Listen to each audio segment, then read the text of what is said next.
Hello everyone. So once again, it's Suryan here to go over the system tutorial for KOF 15 to prepare you for when the game does come out sometime in February of 2022. This time I will go over the movement in KOF 15 and what you're allowed to do to move around the screen to implement your game to the best of your ability. And movement is going to be a very key feature within King of Fighters. I will also go into how to strategically use movement in a match to best implement your game and how to best see the results most effectively that you're looking for. So like most fighting games, or really any game for that matter, you can walk back, you can walk forward. This is in and of itself pretty effective compared to a lot of other fighting games. You know, if you would compare Guilty Gear or Marvel, where there's going to be a lot more running and dashing and all that sort of stuff. Moving back and forth like this is still relatively effective, but what you'll be doing more often than not is what I'll get into next. The major strength of walking in King of Fighters 15 is that while you walk, you can immediately guard as soon as you like. If you're holding back, you can immediately hold down back right away so you can block lows the instant you want to do so. Same thing for walking forward. You can instantly block as and when you want, similar to how it is in Street Fighter. Now another way you can move forward or backwards in King of Fighters, and one that you're likely to see more often, is a forward dash or a back dash. With a forward dash, you simply tap forward, forward, pretty quickly, back to back, like so. Similarly, for the backdash, tap back, back consecutively, and you'll get a backdash. Both of these movement options will close and create large amounts of space very quickly, and this will also help to inform the pace of King of Fighters. It also helps to note that if you hold the second input of your forward dash, you will get a run. A run will also inform the pace of the game quite significantly, just like the forward dash. The key to note about things like the forward dash or the back dash, I'll start with the forward dash first, is that there is a minimum run distance. So if you look at my inputs, I will go into a forward dash and immediately hold down back as soon as I can. What you'll notice right away is that Kyo will do a dash for a set distance, and only then he will go into the crouch block.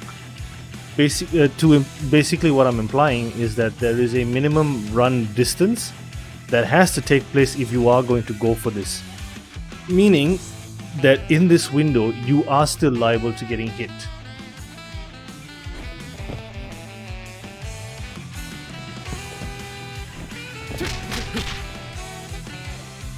So he cannot block right away. Try as he might, I'm doing the block as quickly as I can. He cannot block this.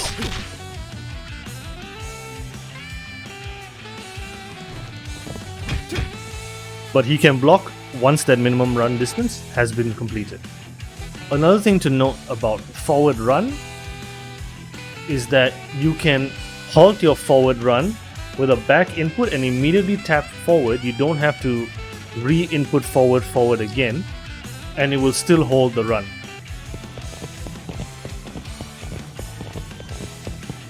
A similar sort of thing can be seen for the back dash as well, and I'll demonstrate this with Iori, whereby a backdash needs to complete its animation first, and only then he can block again. But during that animation, he cannot block. What you'll also notice about backdashes is that they also have a counter hit state when you do hit them out of it. Which means that you can set up for counter hits, particularly airborne counter hits, and that will also generate a lot of damage for you.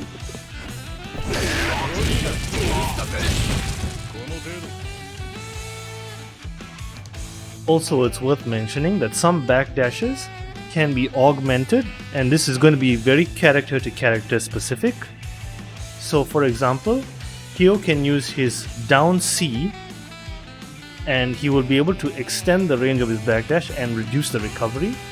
So this is his regular backdash. It goes back by about 1 block.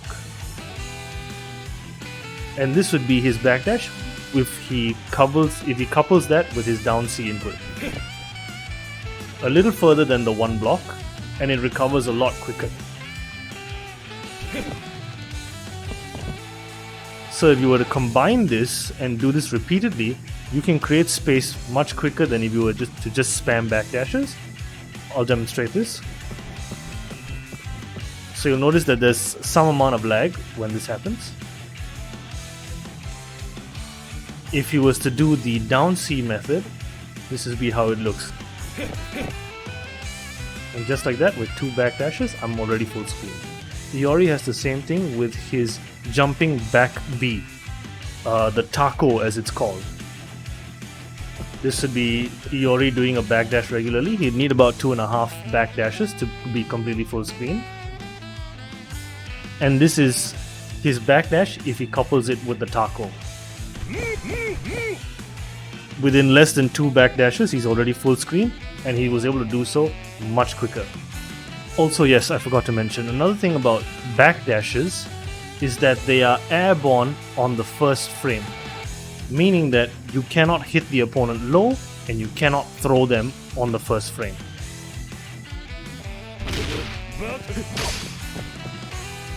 As you saw there, I could not hit him low as he got up.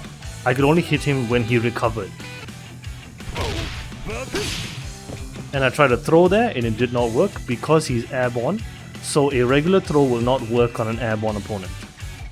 Now, another crucial way to move around in King of Fighters, and one that's very key to the King of Fighters experience, is through jumping. As you'd probably see in any other 2D fighting game like Street Fighter or Guilty Gear or Mortal Kombat, you just hold up, up forward, up back, or up, and you will get a regular jump. As is the case with a lot of these games, jumping in on your opponent can lead to very favorable situations and or combos.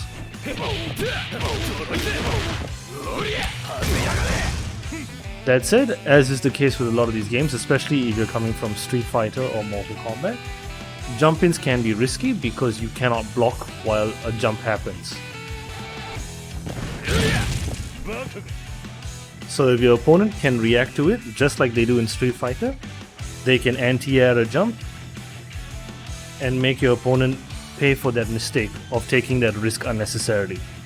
Now, on the topic of jumps, there are also super jumps that you may be familiar with in anime fighters or Marvel games, and you would input them the same way that you would input them in those other games. Just tap down and click one of the upward directions, like so.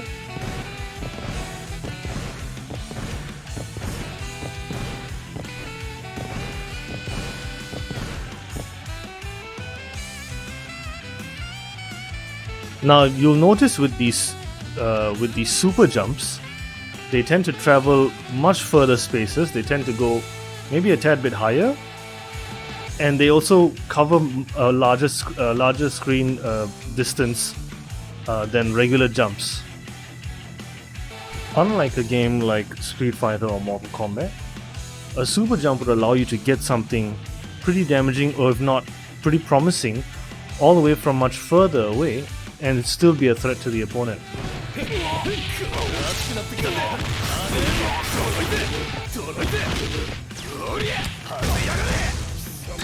Of course, the downside with super jumps is because it's going to travel a lot further, and because it's in the air for quite a bit longer, it becomes substantially easier to snipe out and anti-air accordingly. So with this, you can use your reactions a lot more reliably, and you don't have to worry too much. Now, on the flip side of that, you also have hops. Now, hops are much shorter versions of regular jumps, and they are a trademark fundamental aspect to the King of Fighters experience. So as you can tell, they're much shorter than a regular jump, They travel less. They travel a lot less distance than a regular jump and a super jump. And the way you do them is by simply tapping up very quickly on either the up back, up forward, or the up direction. You can either tap up back, up, or up forward, and you'll get a hop. Now, where hops are useful is because of the fact that they're a lot shorter and they're a lot quicker, that it is much harder to use reactions alone to stop them. Unlike a game like Street Fighter, for example, where you are expected to see a jump coming and respond accordingly, a hop is too low and too quick to the ground to reliably use the strategy all the time. Now you notice I was able to stand about here. Iori was able to jump, and I could anti-air him with relative ease. Now if Iori does the hop, you'll find that it's going to be a bit more difficult to use reactions to sort of beat this. Like so. For this reason, hops are very good because they are tough to just reactively stop. And they can also create offense because, you know, because it is a jump, you can also use jumping buttons and create a lot of hit stun and block stun and apply a lot of pressure this way. I'll show an example of this.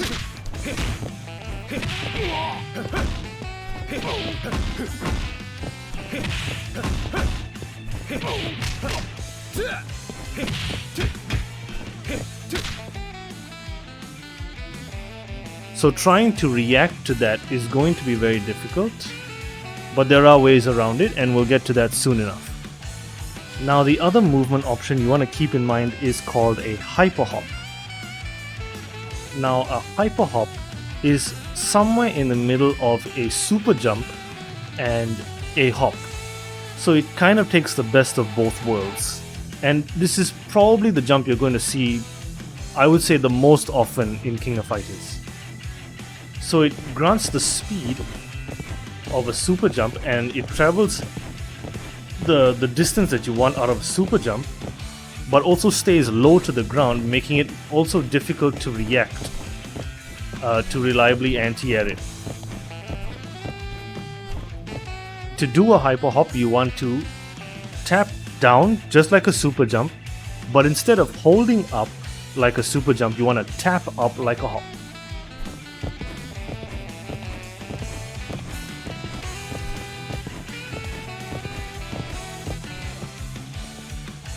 Which means that you can create offense that reaches very far, that is tough to react to, once again informing the pace and the offensive nature of King of Fighters.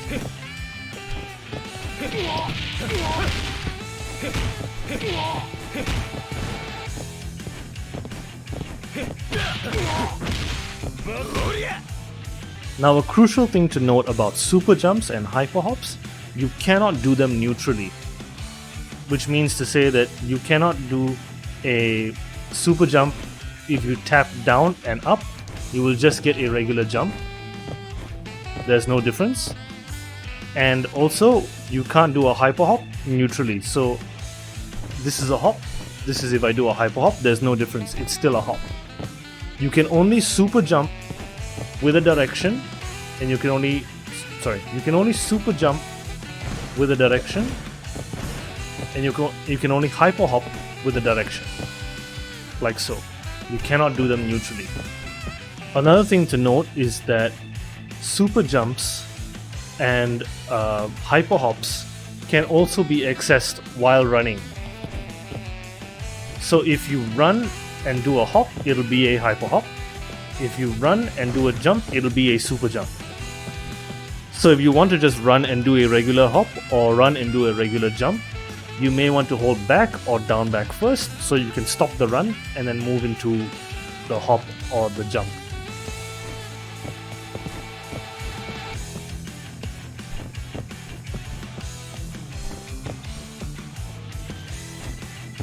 Like so. Now if you're a beginner, you may have some trouble consistently doing hops and hyper hops. Not to worry, this will take some practice and it will be a bit of a learning curve to get used to when you first start off. Now a common way that people are told to sort of get are sort of recommended when they first start learning hops is to start off with a jump but immediately go down back. So if you look at my inputs here, it will look something like that.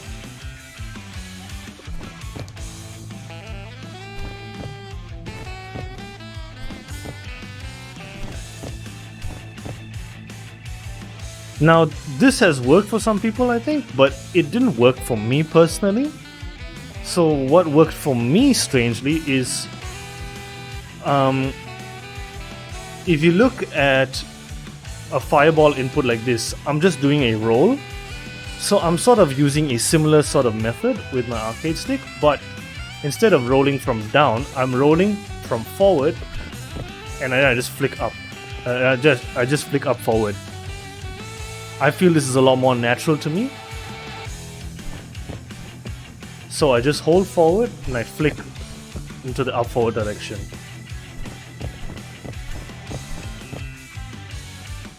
And for the neutral hop, I just flick with my thumb going up. And granted, once again, this is all on an arcade stick. So if you are on a pad, you can sort of borrow similar concepts. So I'll do it for the back. I just hold back and I flip, and all I do is just flick my stick upwards. Basically, I hold back, and all I'm doing is I'm just flicking my thumb and I'm letting go of the stick as soon as I make that flick. So it'll be a very quick motion, quick smooth motion.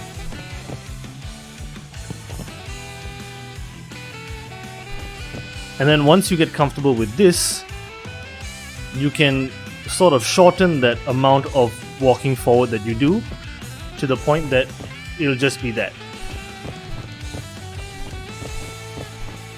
You notice how I'm still holding back, I'm still flicking, but that portion where I'm going back and I'm going up back is a lot shorter. And I'm able to get my hops consistently this way.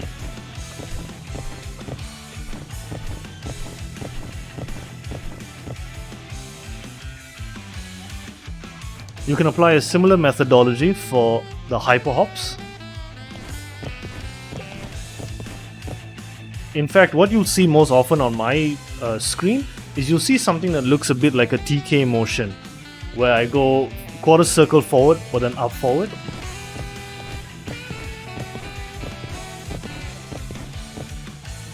Basically, I'm rolling the stick from down and I'm gonna do a fireball motion where I do the same flick that I do with the fireball, but I go all the way up forward. And once again, I'm able to get my hops pretty consistently with this. But yes, so you have the up to down back method, or you have the whole direction flick method. Whichever works for you is going to be entirely your preference. It's just that one worked for me better than the other, so just keep that in mind.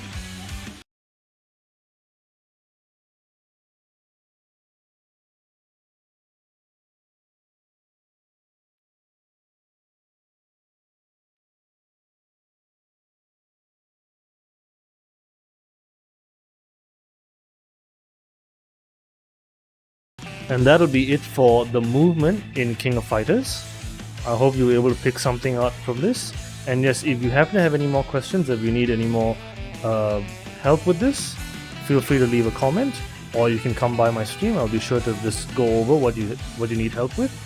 I'm all ears. And if there are any other suggestions that you have in mind to further supplement this movement tutorial, feel free to let me know, and I'll be glad to hear your suggestions and go from there. But in any case, do have a nice day and take care.